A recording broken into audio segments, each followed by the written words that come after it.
Hello everyone, welcome back to my YouTube channel. This is me Puja.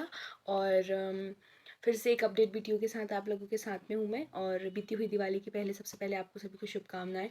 I hope कि आप सबकी दिवाली और बाकी सारे त्यौहार अच्छे गए होंगे। इसी बीच में दिवाली से पहले हमारे पास 2019 MBPSC प्रीलिम्स का फिर से रिजल्ट आउट हुआ था। तो उससे पहले भी मेरा नहीं हो पाया था और इस बार भी मेरा नहीं हो पाया। उसमें एक नंबर कम था सेकेंड लिस्ट में भी। तो कट ऑफ काफ़ी मतलब अच्छा ही गया था उसमें भी। और 2020 का जो मेंस का रिजल्ट है वो भी आने वाला है, तो अभी उसके बारे में कोई अपडेट नहीं है। 2021 का प्रीलिम्स का रिजल्ट आया है।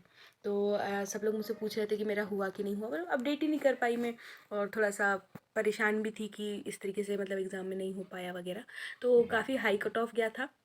मैंने तो इतना एक्सपेक्ट किया ही नहीं था, और लोगों की तरह मैंने भी बस 70 के आसपास सोच रखा था। 70 71 69 70 71 सोच रखा था। लेकिन कट ऑफ वैसे काफ़ी हाई गया है, तो मतलब ऐसा लगा नहीं था इतना सोच के। तो फिर थोड़ा उसका दुख वगैरह मनाया 2-4 दिन। दिवाली के पहले उसका रिज़ल्ट आउट हुआ, तो फिर थोड़ा सा बुरा भी लग रहा था। फिर दिवाली के लिए घर चले गए, दिवाली सेलिब्रेट करी, उसमें बिज़ी हो गए घर के कामों में। दिवाली के बाद फिर वापस यहाँ पर आके स्टेबल हुए, अपने सामान वामान को प्रॉपर किया। उसके बाद फिर अब लगे हुए हैं पढ़ाई में।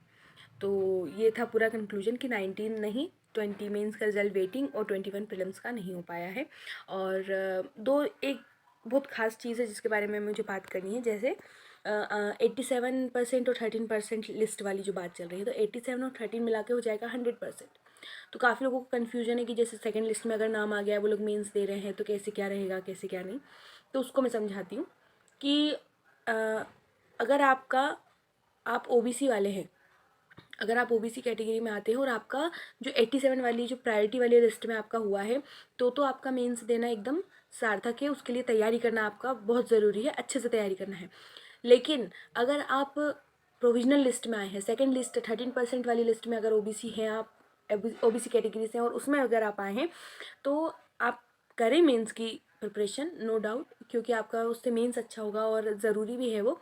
लेकिन फाइनल सिलेक्शन मुश्किल हो जाएगा ओबीसी वाले जो प्रोविजनल लिस्ट में है। क्यों? क्योंकि ये जो मुद्दा है, ये 27% ओबीसी आरक्षण को लेकर है। और सरकार ने तो जो किया था वो किया, लेकिन कोर्ट या इस तरीके की बात जो है कि ओबीसी को 27% मिले, ये कभी नहीं मानी जाएगी। तो इस हिसाब से आपका मतलब जो वो 13% आपको एक्स्ट्रा में प्रोविज़न में रखा गया है ना, तो वो कभी भी आपको क्लियर नहीं हो पाएगा। ठीक है, मतलब there are very very minimal chances, 0.01% chance है कि शायद 27% आरक्षण दिया जाएगा। बट इफ़ नॉट, तो वो जो प्रोविजनल लिस्ट में आपका होना, कोई भी उसकी वैल्यू नहीं बचेगी। सिर्फ ये होगा कि आपका मेंस अच्छे से आप प्रिपेयर कर सकते हैं, आप लिखना सीख लें, आप टेस्ट सीरीज ज्वाइन करें तो बेहतर हो जाएगा। अब जो जनरल वाले हैं उसी 13% प्रोविजनल लिस्ट में, मतलब जो 13% जनरल वाले हैं, उनके हाई चांसेस हैं, तो वो अपना मेंस अच्छे से प्रिपेयर करें। अगर आपका मतलब मेन लिस्ट में नहीं हुआ है जनरल वालों का, अगर आपका प्रोविजनल लिस्ट में हुआ है, तो आप मेंस की अच्छी प्रिपरेशन करें। क्योंकि जब 27% नहीं होने वाला है, तो शायद 14% तो होगा ही होगा, 14 से ज़्यादा नहीं मिलेगा आरक्षण। तो कंफर्म है कि वो जो बचा हुआ, वो जो 13% वो जो जगह है, वो जनरल वालों को ही मिलेगी। आज नहीं तो कल, लेकिन मिलेगी उन्हीं को। मैं खुद ओबीसी कैटेगरी में फॉल करती हूँ। तो अगर आपको सच में प्रीलिम्स क्लियर करना है, मेंस लिखना है, प्रॉपर फाइनल तक जाना है, तो आपको फर्स्ट लिस्ट में ही आना पड़ेगा। एंड फॉर विच जो कंपटीशन है वो बहुत ज़्यादा हाई हो गया है।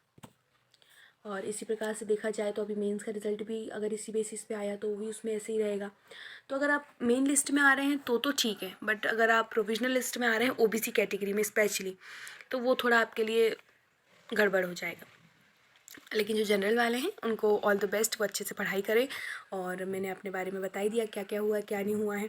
इसके अलावा जो मुझे बात करनी है, और दूसरी वैकेंसीज़ भी अभी ओपन हुई हैं, जैसे एसएससी की कुछ वैकेंसीज़ हैं और दूसरे एग्ज़ाम्स भी हैं। तो जो हमारा अल्टीमेट गोल है वो एक गवर्नमेंट जॉब लेना है। लेकिन उस गवर्नमेंट जॉब को लेने के लिए हमने एमपीपीएससी की जो जॉब प्रोफाइल्स होती है उनको चुना। ठीक है, लेकिन अल्टीमेट गोल तो जॉब लेना ही है, गवर्नमेंट। तो इसके लिए ऐसी कोई एग्ज़ाम्स आती हैं अगर बीच में, जिसके लिए आप एलिजिबल हैं, सारी योग्यताएं हैं आपके पास, और जो उसका सिलेबस है उसको आप कर सकते हैं। जैसे कोई एग्ज़ाम है जिसमें मेजर पार्ट जो है जीके जीएस वगैरह इंक्लूड है, थोड़ा बहुत मैथ्स रीजनिंग भी है, तो आप उसको ज़रूर ऑप्ट करें, ठीक है। क्योंकि सिर्फ पीएससी ही करना फिर लोगों को देना नहीं, ये तो फोकस करने वाली बातें हैं, एक ही एग्ज़ाम पे फोकस करो तो ही होगा, तो ऐसा नहीं है। अगर आप, क्योंकि हम जानते हैं कि हम सबके ऑन एवरेज 4 साल हो चुके हैं प्रिपरेशन करते करते, ऑन एवरेज, ठीक है। किसी का 3 हुआ, किसी का 5 हुआ, तो मैं ऑन एवरेज बता रही हूँ कि हम लगभग 3.5-4 साल से प्रिपरेशन कर रहे हैं। और इस बीच में भी अगर हमें, और हमारे ऊपर कुछ जिम्मेदारियां हैं, कुछ दबाव है, कुछ प्रेशर्स है, तो हमें जो हमारा मेन टारगेट है कि हमें जॉब लेनी है, वो हमें करना ज़रूरी है। तो इसके लिए जो भी ऐसी वैकेंसीज आती हैं जिसमें आप एलिजिबल हो सकते हैं या आप उसको क्वालिफाई करने की थोड़ी सी कोशिश करें, थोड़ी सी उस सिलेबस के अकॉर्डिंग पढ़ाई स्टार्ट करना कर सकते हैं अगर अपना थोड़ा समय निकाल के, तो ये ज़्यादा इंपॉर्टेंट होगा। दूसरी बात है कि हमेशा एक बैकअप ऑप्शन रखना बहुत इंपॉर्टेंट होता है। मतलब अगर ये नहीं हुआ तो मेरे पास ऑप्शन नंबर बी क्या है, मेरे पास प्लान बी क्या है कि मैं क्या करूँगी या क्या करूँगा उसके बाद, तो ये होना बहुत ज़रूरी है। अगर ये नहीं होगा ना तो बहुत ज़्यादा दिक्कत हो जाएगी, बहुत फ्रस्ट्रेशन होगा और कुछ भी नहीं हाल लगेगा। तो इसके लिए जो भी लोग पीएससी में लगे हुए हैं, अगर आपके साथ इसी दौरान अगर कोई दूसरी एग्ज़ाम्स भी आती है तो आप उनको भी फोकस करें, उनको भी अपना टाइम दें। अगर आप 4 घंटे 6 घंटे पीएससी के लिए पढ़ते हैं तो घंटे 2 घंटे आप उनके लिए भी पढ़ाई कर सकते हैं। और अगर प्रायोरिटी में वो आ जाए, जैसे उसका एग्ज़ाम अभी आस पास में ही है, तो आपको उसको पूरा टाइम देना होगा। और अगर आपने नहीं दिया तो ये अपनी बेवकूफ़ी कहलाएगी, क्योंकि सिर्फ एक ही चीज़ को फोकस तब कर सकते हैं जब आपके पास पर्याप्त टाइम हो, कोई दबाव ना हो और सारी चीज़ें आपके हिसाब से चल रही हूँ, कि प्रॉपर एग्ज़ाम्स हो रही हूँ, सब कुछ चल रहा हो। तो और कंपटीशन चूँकि बहुत ज़्यादा बढ़ गया है, तो किसी भी क्षेत्र में अगर गवर्नमेंट जॉब मिलती है तो ये अच्छी बात है। इसके लिए आप किसी को भी छोटा ना समझे, कोई भी एग्ज़ाम को ऐसा ना समझे कि नहीं हम तो पीएससी वाले हैं तो हम ये ना करेंगे। तो इसके लिए अपना पूरा टाइम इस तरीके से प्लान करें, इस तरीके से सेट करें कि आपको नुकसान ना हो ज़्यादा, ठीक है। इसके अलावा क्या है, नेक्स्ट क्या होना है अब, जैसे कि 21 में हुआ नहीं है तो करके, तो सुनने में आया, मतलब सुनने में क्या, मतलब यही चल रहा है कि दिसंबर 2022 में नेक्स्ट प्रीलिम्स का नोटिफिकेशन आउट हो जाएगा। और इस बीच में अगर कोई दूसरा एग्ज़ाम नहीं आता है तो ऑफकोर्स हम पीएससी 2021 का ही प्रिपरेशन चलता रहेगा, हमारा अभी भी चल रहा है, चलता रहेगा। लेकिन जैसे हम सुन रहे हैं कि व्यापम वगैरह के भी कुछ एग्ज़ाम्स बीच में आ सकते हैं, चांसेस हैं, प्रोबेबिलिटी है बहुत ज़्यादा कि आएंगे ही, तो हमें उनको भी टाइम देना है। और अगर इस बीच में वो आ जाते हैं, क्योंकि वनडे एग्ज़ाम्स क्या रहता है ना, फिर वनडे एग्ज़ाम है, पढ़ो लिखो, क्वालिफाई किया तो सीधा पार, ठीक। अगर उसमें स्टेजेस नहीं है बहुत ज़्यादा तो इस टाइप से, जैसे पटवारी वटवारी हो गया है ना, तो मैं तो ऑनेस्टली स्पीकिंग कि मैं प्रिपरेशन उसको फोकस करके कर रही हूँ, बिकॉज कट ऑफ तो अब हर जगह का हाई जाना है, क्योंकि इतने ज़्यादा हम अनएम्प्लॉय, मतलब इतना ज़्यादा अनएम्प्लॉयमेंट है कि हर जगह कंपटीशन होगा। वनडे एग्ज़ाम हो चाहे कोई सा भी एग्ज़ाम हो, छोटे से छोटे एग्ज़ाम में भी हज़ारों लाखों की तादाद में बच्चे है फील्ड में। तो इसके लिए जो भी आ रहा है उसको, अगर वो बहुत ही ह्यूज डिफरेंस वाला सिलेबस नहीं है तो आप उसको भी टाइम दें, ठीक है। तो दूसरा ऑप्शन लेके चलें, बढ़िया से अपनी प्रिपरेशन करें, थोड़ा सा दूसरा टाइम भी दें।